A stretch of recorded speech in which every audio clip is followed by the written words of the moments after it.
Hey guys, welcome to StudyIQ. My name is Prashant Dhawan. I am a student of International Relations under Dr. Gaurav Garg, and in this video, we will talk about India's ratification of the Paris Climate Agreement.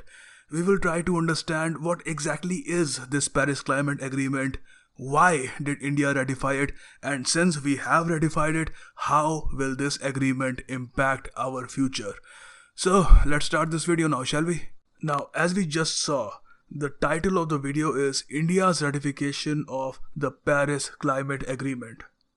What does ratification mean? Well, just so you know, ratification means to sign something, to make it official. Now, what did we sign on? Let's find out. India has ratified the Paris Agreement, which is formally known as COP21. Why COP21? Well, the COP part stands for Conference of Parties. I'll explain the 21 part later. So, the COP21 is world's first comprehensive regime on tackling climate change within United Nations Framework Convention on Climate Change, UNFCCC. This framework came into existence in 1994. 2 years after the historical Earth Summit in Rio de Janeiro in Brazil. A good way to remember it is like this. In 1992, Earth Summit took place. After that, 2 years later, UNFCCC came into existence.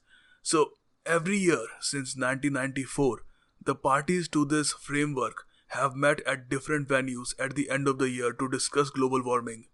Paris will be the 21st in that series. Hence, we will call it COP21. COP stands for Conference of Parties and 21 stands for the 21st such meetings in this series. Previous such an attempt to have this sort of agreement was made in 2009 in Denmark, Copenhagen. So that meeting was called COP15 because back in 2009 that was the 15th meeting. Now some of you might be wondering, why do we need all this? Why do we need COP21, UNFCCC meeting every year to discuss climate change? Is the situation really that bad? Well, it is getting worse by the year. We need this effort. When I say we, I mean mankind as a whole. We need this effort in order to avoid worst impacts of climate change such as severe droughts, floods, and storms. And believe me, some nations are already feeling the impact of climate change even now. The scariest part is global sea levels are rising and world's land ice is also disappearing. The land ice, as you know, in the North and South Pole primarily it is disappearing. Sea levels have also risen 6 to 8 inches in the past 100 years. And yes, that is quite alarming. While rising sea levels ultimately influence the entire planet, they pose the greatest threat to the islands currently residing at sea level. Small Island Developing States, also known as SIDS. I really like this acronym. Look, SIDS were first recognized as a distinct group in 1992 by United Nations Conference on Environment and Development. SIDS will be most affected by rising sea levels. Actually, they are under the risk of being wiped out because of the rising sea levels. Their tourism and other ways of earning is already suffering, but they might even become extinct because of the rising sea levels. Some of the prominent SID states are Maldives, Solomon Islands, and Fiji Islands, so on. Now, let's have a look at how climate change will impact our country, India. India is already experiencing a warm climate. All this data that you see on your screen right now, I took it from a report by World Bank on the effects of climate change on India. So, according to this report, unusual and unprecedented spells of hot weather are expected to occur far more frequently and cover much larger areas. Under 4 degrees Celsius warming, the west coast and southern India are projected to shift to new high temperature climatic regimes with significant impacts on agriculture. And it just keeps on getting worse. At 4 degrees Celsius warming, an extremely wet monsoon that currently has a chance of occurring only once in 100 years is projected to occur every 10 years by the end of the century. An abrupt change in the monsoon could precipitate a major crisis, triggering more frequent droughts as well as greater flooding in large parts of India. So, what recently happened in Chennai, the major floods that happened in Chennai, you could expect that to happen in other parts of India as well more frequently if we don't do something about climate change fast. To sum it all up, dry years are expected to be drier and wet years wetter. Well, that was depressing to say the least, but can the Paris Agreement help us? Well, major countries have agreed to reduce emissions, which is the most vital aspect of this fight against climate change. A long-term goal of keeping the increase in global average temperature to well below 2 degrees Celsius above pre-industrial levels. Now, this is very important. As you can see, 2 degrees Celsius is mentioned here. All the things that I was talking about that could happen in India because of climate change, those things will happen if the global average temperature rises to around 4 degrees Celsius.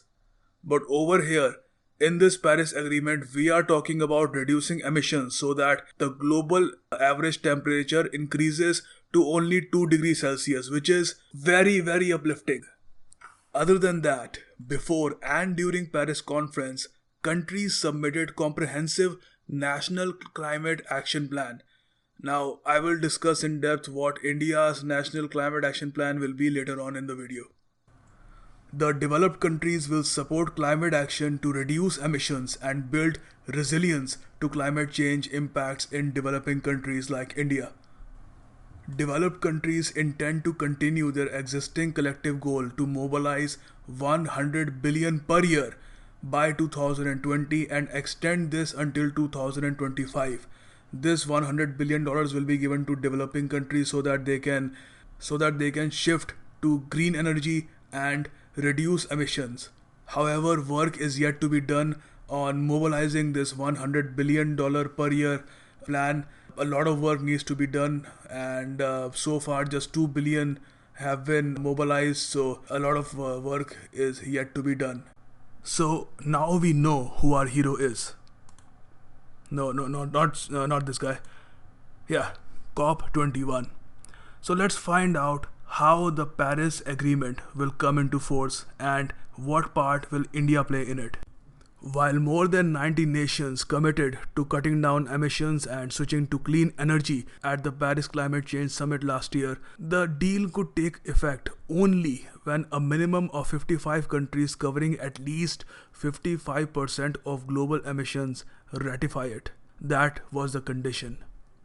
As of now, 7th October 2016, as I record this video, 75 parties have ratified out of 197 parties to the convention. All of them cover more than 55% of global emissions. So we can say that condition of 55 countries covering 55% of global emissions needing to ratify it, that has been cleared, that has been achieved. So now the Paris Climate Agreement will come into force after a period of 30 days. There is a rule about waiting for 30 days. I don't really know why. So after 30 days, the Paris Agreement will come into force.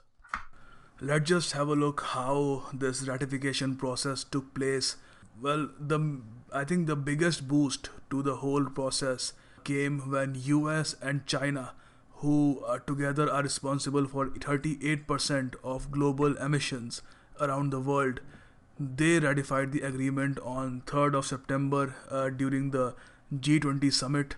This provided a big boost, but not quite big enough to tip the 55% mark. India, who is responsible for 4% of emissions, ratified on 2nd of October on the 147th birth anniversary of Mahatma Gandhi. And another important point to remember, India became the 62nd country to ratify this agreement. Now let's talk about India's role in saving our planet from climate change. India's INDC. What is INDC? This is very important. Remember this. INDC is intended nationally determined contributions. India's INDC is as follows. India will try to reduce the emissions intensity of its GDP by 33 to 35% by 2030 from 2005 levels. Very, very ambitious. And India's INDC, intended nationally determined contributions, it's just fun to say this, pledge is estimated to cost $2.5 trillion. Where will all this money come from? No one really knows. Prakash Javadekar, who was the former Minister of State of Environment, Forest and Climate Change, he used to raise this issue a lot. Where will the money come from? The developed countries haven't really started gathering the funds for India's INDC or the other INDCs of the developing countries. So right now it is all talk, no action. So India's official INDC proposals by the government of India are the following: sustainable lifestyles, cleaner economic development, reduce emissions intensity of gross domestic product GDP, increase share of non-fossil fuel based electricity, so that means more nuclear power plants, more solar electricity, enhancing carbon sink forests, that means increasing the forest cover, adaptation, mobilizing finance, technology transfer and capacity building. Everything sounds awesome, sounds lovely, but again, where will the money come from? So what will be the road ahead for India? India will try to push for funds at climate talks in Morocco. That will be the COP22, because COP21 was in Paris. So the next meeting will be in Morocco, Marrakesh. Marrakesh is the capital of Morocco, so that will be COP22. India is planning to stress most on trying to operationalize the $100 billion corpus. Committed by developed countries, only a fraction of it has been pledged so far. That $100 billion corpus is called Green Climate Fund. The Green Climate Fund is a fund within the framework of UNFCCC, founded as a mechanism to redistribute money from the developed world to the developing world in order to assist the developing countries in adaptation and mitigation practices to counter climate change.